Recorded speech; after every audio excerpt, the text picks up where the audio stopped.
السلام عليكم ورحمة الله وبركاته. إن الحمد لله نحمده ونستعينه ونستغفره ونعوذ بالله من شرور أنفسنا ومن سيئات أعمالنا. من يهده الله فلا مضل له ومن يضلل فلا هادي له. وأشهد أن لا إله إلا الله وحده لا شريك له وأشهد أن محمدا عبده ورسوله لا نبي بعده. اللهم صل وسلم عليه وعلى آله وصحبه ومن تبعهم بإحسان إلى يوم الدين وبعد. Ikhwani fi din wa akhwati fillah rahimani wa rahimakumullahu jami'an. Pemirsa Ahsan TV dimanapun antum berada, alhamdulillah tiada kata yang pantas kita ucapkan di kesempatan hari yang berbahagia ini kecuali ucapan syukur kita kepada Allah Subhanahu wa taala. Karena atas karunia dan nikmat dari Allah semata kita semua terus diberikan nikmat-nikmat yang tidak terhitung jumlahnya, dan kita memohon kepada Allah Subhanahu wa taala agar kita semua terus dijadikan sebagai hamba-hamba yang pandai bersyukur kepadanya. Salawat dan salam terus tercurah kepada junjungan kita, teladan kita, Nabi kita Nabi Muhammad sallallahu alaihi wasallam beserta keluarga beliau, para sahabatnya dan seluruh pengikutnya yang senantiasa mengikuti sunnah beliau dengan baik hingga hari kiamat kelak. Ahibbati fillah, saudara-saudaraku seiman yang saya cintai karena Allah, melanjutkan kembali pembahasan kitab Al-Kabair, kumpulan dosa-dosa besar yang disusun oleh Al-Imam Al-Dhahabi rahimahullah, yang mana di kesempatan hari ini kita masuk ke Al-Kabiratus Sabi'atu wal Khamsun, dosa besar yang ke-57, yakni sabbu akabir sahabah radhiyallahu ta'ala anhum ajma'in, mencela akabir sahabah, mencela para sahabat senior seperti Abu Bakar As-Siddiq, Umar bin Khattab radhiyallahu anhum, kemudian juga Uthman ibn Affan dan Ali radhiyallahu anhum ajma'in. Para sahabat Nabi sallallahu alaihi wasallam adalah generasi terbaik umat ini, di mana Nabi sallallahu alaihi wasallam pernah bersabda dalam hadis yang sahih, khairun nas qarni, thumma alladhina yalunahum, thumma alladhina yalunahum. Sebaik-baik manusia di atas muka bumi ini adalah yang hidup pada zamanku, yakni para sahabat Nabi sallallahu alaihi wasallam. Thumma alladhina yalunahum, kemudian yang berikutnya, thumma alladhina yalunahum, kemudian yang berikutnya. Nabi sallallahu alaihi wasallam menyebut di sini dalam hadis ini 3 generasi terbaik umat ini. Yang terbaik dari sisi agama mereka tentu saja, terbaik dari sisi keimanan mereka kepada Allah, terbaik dari sisi ketakwaan mereka kepada Allah Azza wa Jalla. Mereka orang terbaik karena mereka mengikuti Nabi Muhammad sallallahu alaihi wasallam. Mereka generasi awal daripada umat ini yang langsung mendapatkan pengajaran dari Nabi sallallahu alaihi wasallam. Khususnya dari ketiga generasi tersebut, yang paling afdal di antara ketiganya adalah para sahabat tentu saja. Para sahabat Nabi sallallahu alaihi wasallam disebutkan para ulama definisinya adalah orang-orang yang bertemu dengan Rasulullah sallallahu alaihi wasallam, beriman dengan apa yang beliau bawa dan mati dalam kondisi berada di atas iman. Mereka lah para sahabat Nabi sallallahu alaihi wasallam. Dan para sahabat Nabi sallallahu alaihi wasallam secara umum orang-orang yang lebih afdal daripada generasi berikutnya, karena mereka mendapatkan kenikmatan yang tidak diberikan generasi-generasi berikutnya, yakni langsung bertemu dengan Rasulullah sallallahu alaihi wasallam, langsung belajar, langsung mengambil ilmu dari sumbernya, dari Rasulullah sallallahu alaihi wasallam. Maka agama mereka masih agama yang terjaga. Pengetahuan mereka tentang agama ini murni langsung dari sumbernya, maka lebih bisa dijamin daripada generasi-generasi berikutnya. Mereka lah yang menerima pertama kali pesan Islam ini. Maka mereka punya keutamaan yang tidak diberikan generasi-generasi berikutnya, yakni langsung bertemu Rasulullah SAW, belajar dengan beliau, melihat langsung bagaimana Rasulullah SAW mempraktikkan Al-Quran dalam kehidupan sehari-hari, bagaimana Rasulullah SAW beribadah kepada Allah dan para sahabat mengikutinya dengan baik. Dan Allah Tabaraka wa Ta'ala dalam banyak ayat menyebutkan keutamaan mereka.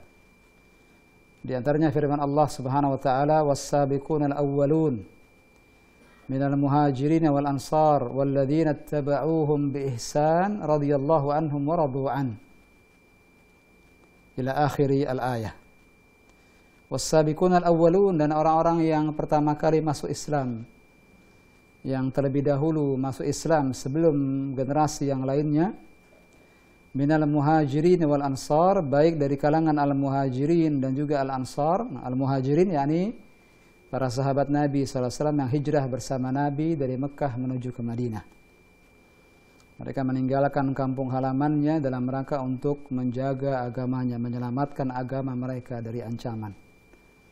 Mereka hijrah bersama Nabi SAW ke kota Madinah. Mereka disebut al-muhajirun. Wal ansar, adapun orang-orang al-ansar yakni para sahabat Nabi SAW yang tinggal di Madinah, yang menyambut para al-muhajirin, dengan senang hati,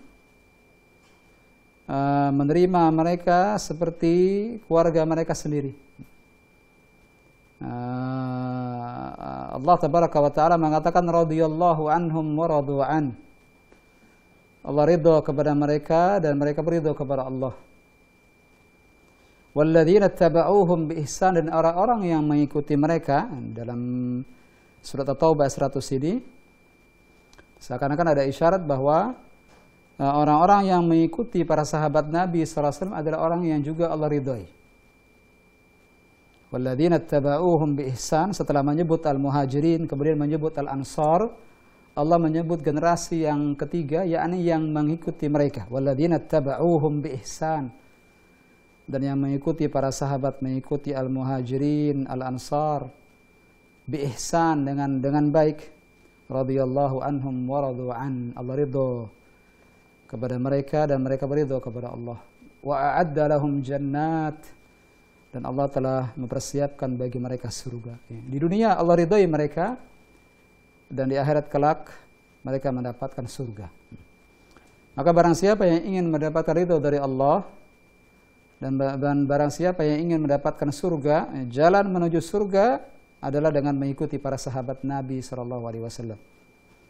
Karena mereka generasi awal umat ini yang langsung menerima pesan dari Rasulullah SAW.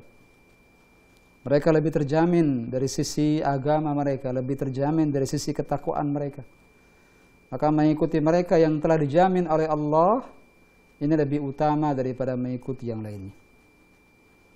Maka mereka adalah orang-orang yang mulia di sisi Allah. Para sahabat Nabi SAW secara umum, al-muhajirin dan al-ansar, orang-orang yang mulia di sisi Allah.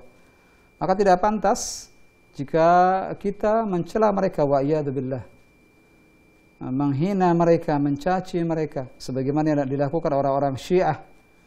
Bahkan orang-orang Syiah Ar-Rafidah menjadikan wirid harian mereka adalah mencela Abu Bakar, mencela Umar, mencela Uthman, mencela para sahabat-sahabat yang lain, kecuali hanya beberapa gelintir sahabat saja yang selamat dari celaan mereka. Ya, orang-orang Syiah menjadikan wirid harian mereka adalah mencela Abu Bakar dan Umar di antaranya.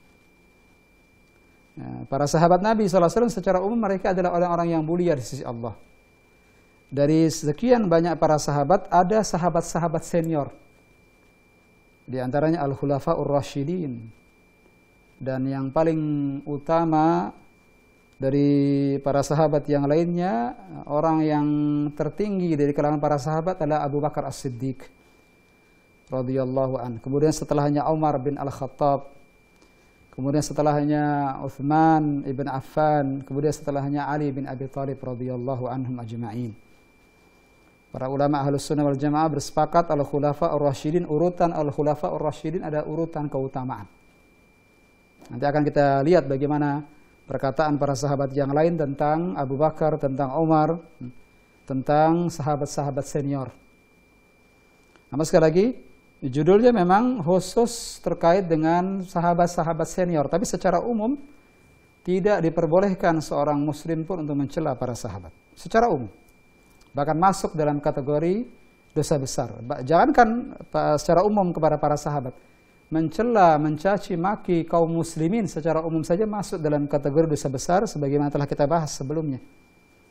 Kita telah bahas di dosa besar yang sebelumnya, yakni di dosa besar yang ke-51 misalnya, atau ke-50, adhiyatul muslimin wa syatmuhum.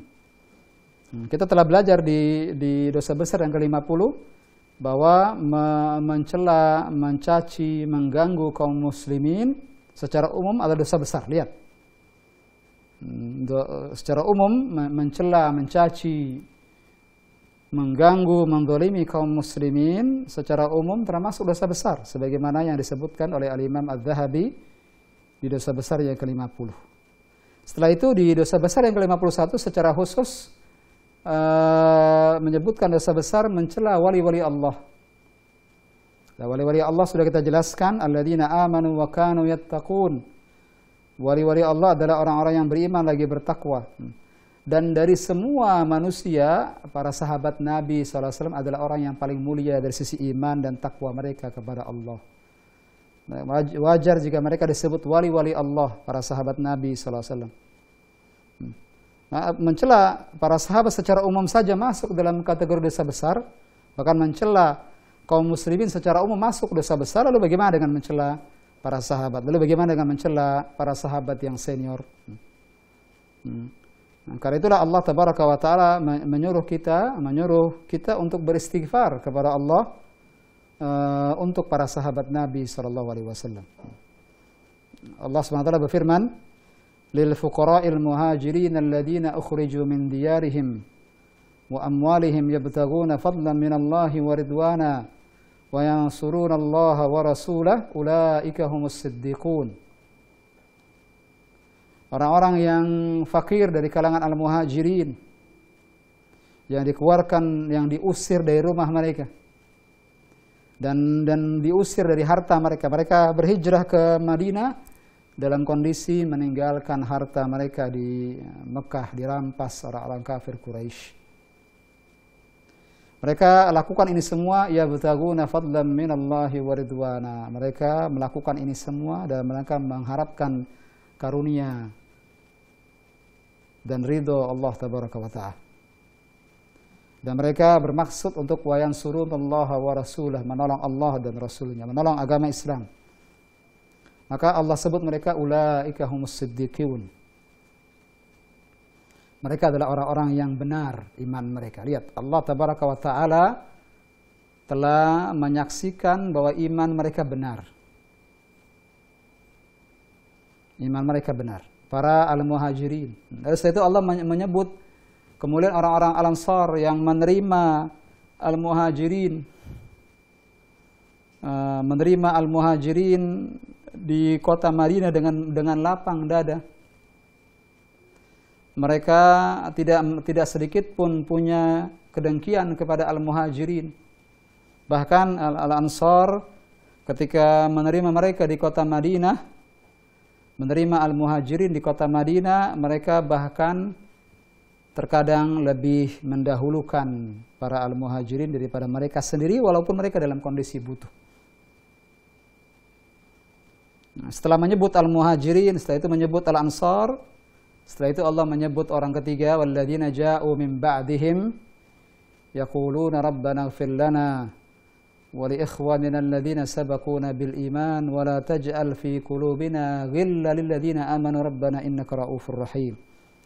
Dan orang-orang yang datang setelah mereka, yakni setelah al-muhajirin dan al-ansar telah pergi, dua generasi ini telah pergi, datanglah orang-orang berikutnya, mereka mengatakan, Rabbana ighfir lana, ya Allah, ya Rabb kami, ampunilah kami. Wa li ikhwanina alladzina sabaquna bil iman, dan ampunilah saudara-saudara kami yang telah mendahului kami dalam Islam ini. Para sahabat. Nah, inilah sikap kita yang seharusnya mendoakan mereka, mendoakan kebaikan bagi mereka. memohonkan ampun kepada para sahabat, bukan mencela, bukan mencaci, bukan memaki para sahabat. Lebih-lebih mencaci, memaki, bahkan melaknat para sahabat-sahabat senior sebagaimana yang dilakukan para orang-orang Syiah, wa'iyadzubillah. Maka dari sini kita dapat melihat betapa bedanya Ahlus Sunnah wal Jamaah dengan Syiah, khususnya dalam titik ini. Walaupun perbedaan begitu banyaknya, saya hanya menyebutkan satu titik saja perbedaan antara Ahlus Sunnah dan orang-orang Syiah, Ar-Rafidhah. Ahlus Sunnah wal Jamaah mencintai para sahabat. Bahkan mereka Ahlus Sunnah wal Jamaah berupaya mengikuti para sahabat Nabi SAW dalam beragama. Ahlus Sunnah wal Jamaah mendoakan para sahabat agar diampuni oleh Allah Tabaraka wa Ta'ala. Sedangkan ada orang Syiah mengkafirkan para sahabat, kecuali hanya segelintir saja. Orang-orang Syiah bahkan berkeyakinan bahwa Abu Bakar As-Siddiq, Umar, Uthman, dan banyak sahabat lainnya murtad dari Islam setelah Nabi SAW wafat. Ini akidah yang sangat berbahaya, akidah yang sangat jauh daripada akidah Islam. Maka tidak benar jika kita bersaudara dengan orang-orang Syiah, tidak. Orang-orang Syiah bukan kaum muslimin. Karena ini bagian dari prinsip agama Islam, mencintai para sahabat. Jangankan para sahabat, iblis saja kita tidak disyariatkan melaknat iblis setiap hari. Iblis yang kita tahu bahwa ar-rajim, al-mal'un, yang dilaknat, yang dikutuk oleh Allah, kita tidak disyariatkan untuk setiap kali menyebut iblis kita mengatakan la'anahullah. Tidak ada syariat demikian. Yang diperintahkan oleh Allah kepada kita terhadap iblis adalah kita berdoa agar Allah lindungi kita dari iblis, dari syaitan. Lihat, iblis saja, syaitan saja yang dipastikan dilaknat oleh Allah. Karena kita baca dalam isti'adah, a'udzubillahi minasyaitonir rajim. Allah menyebut iblis itu, syaitan itu ar-rajim, yang dikutuk oleh Allah, tapi tidak setiap saat kita diperintahkan untuk melaknat iblis. Tidak, iblis orang makhluk yang terlaknat, tapi tetap tidak kita. Lalu bagaimana dengan para sahabat? Lalu bagaimana dengan para senior para sahabat? Maka timbangan yang hak adalah timbangan akidah Ahlus Sunnah wal Jamaah. Kita mendoakan dan berkeyakinan bahwa para sahabat Nabi SAW adalah khiyaru hadhil ummah, sebaik-baiknya umat ini, sebaik-baiknya generasi dari umat ini. Maka kita mengakui demikian, punya akidah demikian, dan berdoa kepada Allah Subhanahu wa taala agar Allah Subhanahu wa taala mengampuni dosa-dosa mereka. Ma'asyiral ikhwah rahimani wa rahimakumullah jami'an, pemirsa Ahsan TV dimanapun antum berada.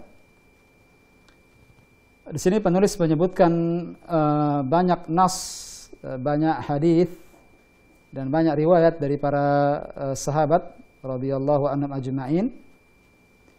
Di awal pembahasan beliau menyebutkan dalil secara umum tentang haramnya mencela para sahabat secara umum. Di antaranya sabda Nabi SAW yang sudah kita baca sebelumnya, itu hadis yang dikeluarkan Imam Al-Bukhari dari sahabat Abu Hurairah radhiyallahu an, bahwa Nabi SAW bersabda, Inna Allah azza wa jalla qal, sesungguhnya Allah azza wa jalla berfirman, ini hadis qudsi, Man adali waliyan faqad adantuhu bil harb. Barang siapa yang memusuhi waliku, memusuhi wali-wali Allah, faqad adantuhu bil harb, maka aku telah mengumumkan untuknya perang. Nah, ini Allah Tabaraka wa Ta'ala mengumumkan perang bagi mereka yang memusuhi wali-wali Allah. Dan sudah kita jelaskan di pembahasan dosa besar yang ke-51, siapa wali-wali Allah? Mereka adalah alladzina amanu wa kanu yattaqun. Allah sebutkan dalam Al-Quran, Ala inna awliya Allahi la khawfun alaihim wa la hum yahzanun, alladzina amanu wa kanu yattaqun. Ketahuilah bahwasanya wali-wali Allah la khaufun alaihim, tidak ada rasa takut atas mereka, yakni mereka tidak akan takut terhadap apa yang nanti mereka akan temui setelah kematian, wala hum yahzanun, dan mereka tidak akan bersedih terhadap orang-orang yang mereka tinggalkan, ya, keluarga mereka, karena Allah telah jaga, Allah jamin, Allah jaga keluarga mereka. Sebagaimana Allah menjaga wali-wali Allah, Allah menjaga keluarga wali-wali Allah. Dan orang yang paling berhak disebut wali-wali Allah adalah para sahabat Nabi sallallahu alaihi wasallam. Karena mereka adalah orang-orang beriman lagi bertakwa. Allah telah menyaksikan iman mereka. Allah telah menjadi saksi atas ketakwaan para sahabat Nabi sallallahu alaihi wasallam. Maka mereka masuk ke dalam hadis ini secara umum. Barang siapa yang memusuhi wali-waliku, yani wali-wali Allah, tadi sudah kita jelaskan wali-wali Allah adalah orang yang beriman dan bertakwa, dan para sahabat lebih utama, orang yang lebih utama masuk ke dalam wali-wali Allah. Barang siapa yang memusuhi wali-wali Allah, faqad adanallahu bil harb. Maka sungguh Allah telah mengumumkan, telah mengizinkan untuk diumumkan bagi mereka perang dengan Allah Ta'ala. Dan tidak ada orang yang bisa menang dengan perang melawan Allah Tabaraka wa Ta'ala Rabbul Alamin. Ma'asyira al-ikhwa rahimani wa rahimakumullah, pemirsa Ahsan TV yang berbahagia. Setelah itu penulis menyebutkan hadis secara khusus tentang para sahabat Nabi SAW. Tapi masih secara umum para sahabat secara umum. Nabi SAW bersabda, sebagaimana disebutkan dalam hadis yang dikeluarkan Imam Bukhari dan juga Imam Muslim, dari sahabat Abu Sa'id Al-Khudri radhiyallahu an, Nabi SAW bersabda, la tasubbu ashabi, jangan kalian mencela para sahabatku. Nah, tadi sudah kita jelaskan definisi sahabat Nabi adalah orang-orang yang bertemu dengan Rasulullah SAW, hidup di zaman beliau, bertemu dengan beliau, beriman dengan apa yang beliau bawa, dan mati dalam kondisi beriman. Mati dalam kondisi beriman. Mereka disebut para sahabat Nabi SAW. Nabi bersabda, la tasubbu ashabi, jangan kalian mencaci, memaki, mencela para sahabatku. Terus setelah itu Nabi SAW menyebutkan keutamaan para sahabat. Fawalladhi nafsu Muhammadin biyadih. Karena demi Allah yang jiwa Muhammad di tangannya, demi Allah yang jiwa Muhammad di tangannya, lau anfaqa ahaduhum mithla Uhudin dhahaba, kalau seandainya salah seorang di antara kalian menginfakkan sebesar gunung Uhud, menginfakkan harta sebesar gunung Uhud. Orang-orang yang pernah berangkat haji, pernah berangkat umrah, saya yakin pernah melihat betapa besarnya gunung, betapa panjangnya gunung Uhud, tinggi, besar, lebar gunung Uhud. Karena kalau seandainya jika ada di antara kalian menginfakkan, ya tentu selain para sahabat, jika ada orang selain para sahabat menginfakkan harta sebesar gunung Uhud, emas sebesar gunung Uhud, ma balagha mudda ahadihim wala nasifah. Walaupun dia menginfakkan emas sebesar gunung Uhud, tetap dia tidak akan bisa sampai seperti pahalanya para sahabat, walaupun hanya 1 mud di antara mereka atau setengahnya. Yani, walaupun orang selain para sahabat berupaya untuk menginfakkan hartanya, emas sebesar gunung Uhud, hanya Allah yang Maha tahu berapa besarnya, betapa beratnya gunung Uhud ini. Kita secara zahir melihat gunung Uhud tinggi, besar, lebar. Kita tidak bisa menghitung berapa kira-kira beratnya. Kalau seandainya ada orang bisa menginfakkan emas sebesar gunung Uhud, selain para sahabat tentunya, ada orang selain sahabat bisa menginfakkan emas sebesar gunung Uhud, tetap pahalanya tidak bisa menyaingi pahala keutamaan para sahabat Nabi SAW. Walaupun 1 mudnya, walaupun setengahnya. Subhanallah, ini menunjukkan betapa besarnya keutamaan para sahabat Nabi SAW, al-muhajirin dan al-ansar. Maka dari sini kita dapat mengetahui bahwa tidak berhak seorang pun untuk mencela mereka. Nah, karena amalan kita saja sebesar apapun yang bisa kita lakukan tidak akan bisa menyamai keutamaan para sahabat Nabi SAW. Kalau ini para sahabat secara umum, lalu bagaimana kira-kira dengan Abu Bakar As-Siddiq, Umar bin Al-Khattab, Uthman bin Affan, dan Ali bin Abi Thalib radhiyallahu anhum ajma'in, tentu lebih besar lagi. Ma'asyiral ikhwah rahimani wa rahimakumullah. Hadis lainnya disebutkan dari Aisyah radhiyallahu anha. Kata Aisyah radhiyallahu anha, "Umiru bil istighfar li ashabi Muhammadin sallallahu alaihi wasallam fasabbuhum." Rawahu Hisham an abihi an Aisyah. Hadis ini dari Aisyah radhiyallahu anha, dan perkataan Aisyah ini dikeluarkan Imam Muslim di Kitab Tafsir dari jalan Hisham ibn Urwah, bahwa Aisyah radhiyallahu anha mengatakan, Ummul Mukminin mengatakan, umiru bil istighfar di ashabi Muhammad sallallahu alaihi wasallam. Mereka diperintahkan untuk beristighfar kepada para sahabat Nabi sallallahu alaihi wasallam. Sudah kita bacakan ayatnya, walladzina ja'u min ba'dihim yaquluna rabbana ighfir lana wa li ikhwanina alladzina sabaquna bil iman. Dan orang-orang yang datang setelah para sahabat, mereka mengatakan rabbana ighfir lana, ya Allah ampunilah dosa kami. Wa li ikhwanina alladzina sabaquna bil iman, dan dosa-dosa saudara-saudara kami yang telah mendahului kami dengan keimanan. Lihat. Kita diperintahkan oleh Allah untuk beristighfar untuk para sahabat Nabi SAW, bukan mencelanya. Maka tidak pantas kita menyelisihi perintah Allah Tabaraka wa Ta'ala. Tentu ini berhak dikatakan dosa besar.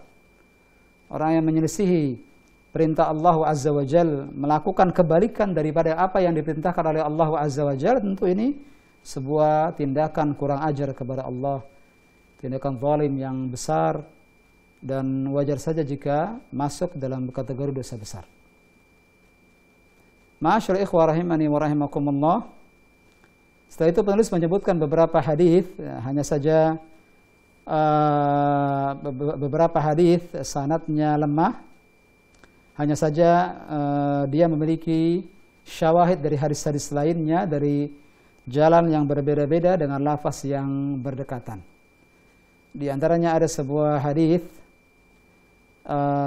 man sabba ashabi fa alaihi la'natullah. Barang siapa yang mencela para sahabatku, maka baginya laknat dari Allah. Hadis ini disebutkan oleh Syekh Masyhur Hasan Salman, pentahqiq kitab Al-Kabair, wa isnaduhu dhaif. Isnadnya lemah, tapi walil hadits syawahid bi alfaz muqaribah wa mutabiqah. Tapi hadis ini punya pendukung dari hadis-hadis lainnya dengan lafaz yang berdekatan, bahkan beberapa lafaznya dekat dengan lafaz ini. Kesimpulannya bahwa hadis ini naik derajatnya menjadi hasan karena adanya pendukung dari hadis-hadis lainnya, dan disebutkan dalam silsilah hadis sahih nomor 2340. Ma'asyiral ikhwah rahimani wa rahimakumullahu jami'an. Maka dari hadis yang hasan ini, man sabba ashabi fa alaihi la'natullah, barang siapa yang mencela para sahabatku maka baginya laknat dari Allah. Laknat dari Allah yakni dijauhkan dari rahmat Allah. Allah melaknat fulan, maksudnya Allah menjauhkan mereka dari rahmatnya. Dan tidak ada yang bisa hidup tanpa rahmat dari Allah. Udara yang segar yang kita hidup ini dari rahmat dari Allah. Makanan minuman yang kita konsumsi yang dapat dengannya kita menegakkan tulang punggung kita, yang membuat kita kuat untuk beribadah kepada Allah, juga rahmat dari Allah. Kita bisa berkumpul dengan keluarga kita, bercanda dengan mereka, sehat, dan berbagai macam kenikmatan yang tidak terhitung jumlahnya, ini rahmat dari Allah Tabaraka wa Ta'ala. Maka tidak ada yang bisa hidup tanpa rahmat dari Allah, dan betapa merugi orang-orang yang dilaknat oleh Allah Tabaraka wa Ta'ala. Kiranya ini yang bisa kita sampaikan di kesempatan yang berbahagia ini, ma'asyar ikhwah. Waktu yang terbatas, dan masih banyak hadis-hadis yang belum kita baca. Insya Allah akan kita sempurnakan di kesempatan berikutnya. Semoga batas ya, sementara ini yang bisa kita sampaikan bermanfaat bagi kita semua. Dan kita buka forum tanya jawab setelah yang berikut ini.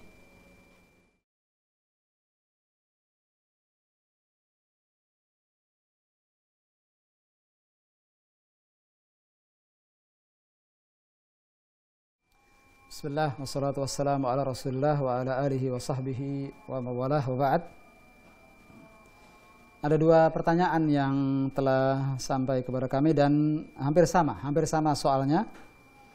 Yang pertama, Ustadz, bagaimana agar kita cinta para sahabat Nabi SAW? Bagaimana kita agar anak-anak generasi kita lebih mengidolakan para sahabat Nabi dibandingkan dengan ngefans artis-artis dan lain-lain?